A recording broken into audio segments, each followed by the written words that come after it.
नमस्कार प्रिय मित्रों, आज मैं आपको एक कहानी के माध्यम से एक मैसेज, एक जानकारी देना चाहता हूं, जो हमारे जीवन का बहुत ही महत्वपूर्ण अंग है।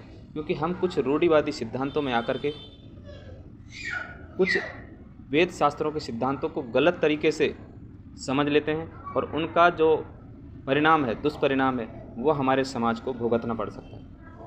कैसे? कहानी क्या है? कहानी सभी ने सुनी है और बहुत बार सुनी है। एक बिच्छू और एक साधु।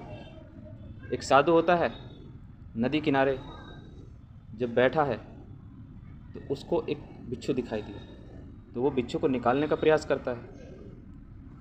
जैसे वो निकालने के लिए हाथ को पानी में डालते हैं तो वो डंक मारने का प्रयास करता है बिच्छू।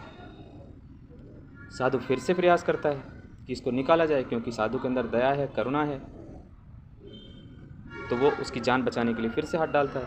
तो बिच्छू फिर से डंक मारने का प्रयास करता है, लेकिन साधु, अब जबकि साधु है उसके अंदर तो वही गुण है, तो फिर से प्रयास करता है निकालने का।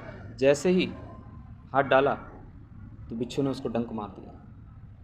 डंक मार दिया तो साधु तड़फड़ाने लगा, कराहने लगा। तो बगल में बैठा एक युवक था कि क्या हुआ महाराज? उन्होंने बोला, एक बिच्छू ने मेरे को डंक मार दिया, मैं उसको निकालने का प्रयास कर रहा था। तो बोला, आपको क्यों निकाल रहे थे उसको?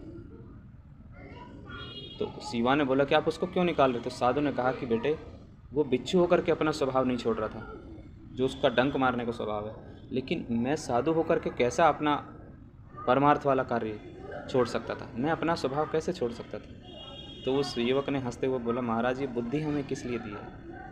आप किन सिद्धांतों की बात कर रहे हैं? तो बुद्धि का इस्तेमाल करते और बगल में जो लकड़ी पड़ी हुई है उससे आप बिच्छू को निकाल सकते थे। आप कौन से सिद्धांतों को लेकर जी रहे हैं? तो साधु को समझ में आया, बात तो सही है। मित्रों, ये कहानी आज तक आपने सुनी है, लेकिन इसको जहाँ तक मैंने समझा है, इसके मर्म को समझा है, मैं आपको बताने का प्रयास करूँगा। ऐसे सिद्धांतों को समझ समझ के, पालना कर कर के इस देश को भी और इस मानव जाति को भी बहुत बड़े बड़े दुष्परिणाम देखने पड़े। एक उदाहरण मैं आपको दूंगा कि पृथ्वीराज चौहान ने मोहम्मद गोरी को अपने युद्ध में 17 बार हराया था। इतिहास में कई जगह 17 बार है, कई जगह 23 बार है, कई जगह 22 बार है, कई जगह 21 बार है। तो जो मर्जी हो, लेकिन हमारे वेद शास्त्र बताते हैं अगर 3 बार से ज़्यादा आप किसी की हेल्प कर रहे हैं और वो तुम्हें नुकसान पहुंचा रहा है, तो फिर आप उसकी हेल्प के बारे में ना सोचें, अपने बारे में सोचें कि अब क्या करना चाहिए। पृथ्वीराज चौहान ने ये गलती की कि उसको हर बार युद्ध में हरा के छोड़ देते थे, लेकिन जैसे ही मोहम्मद गोरी एक बार युद्ध में जीता तो उसको महल से खींच के लेके चले गए और उसकी आंखें फोड़ दी गई, आंखों में गर्म सरिया डाल दिया गया, बदन में चीरा लगा करके उसको मिर्ची भर दी गई और उसको इतना तड़पाया कि उसकी वेदना को वही समझ सकता। आखिर में कहते हैं कि इतिहास में कि मोहम्मद गोरी को पृथ्वीराज चौहान ने मारा था, लेकिन दोस्तों कितनी बुरी परिस्थिति उसकी बना करके, कितनी बुरी हालत के कर दी गई उसकी।